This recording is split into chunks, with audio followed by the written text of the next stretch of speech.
What happens if you have a Power BI report like this and you want to present it in PowerPoint?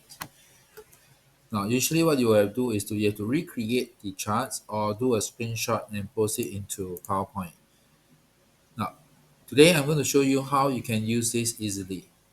Go to Power BI report in here, copy the link,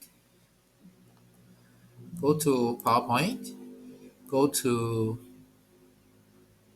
Insert. There's a Power BI app inside here. Click on it.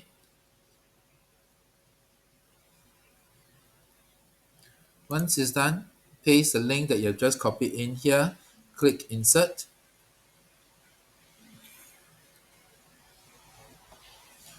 and you're ready for your presentation. So all you need to do is to do a show, and then from the show itself, you can click onto this, and they will interact together at the same time. Click over here. You can click onto this half, and the rest of the chart will link together.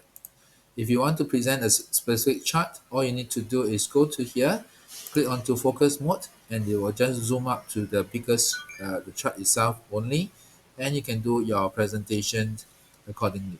Go back to report here, and if you just want to show the part of the charts that you are presenting, you can go into the dot here, go into spotlight. They will grade off the rest of the chart and give you only this chart as a presentation. That's all for today.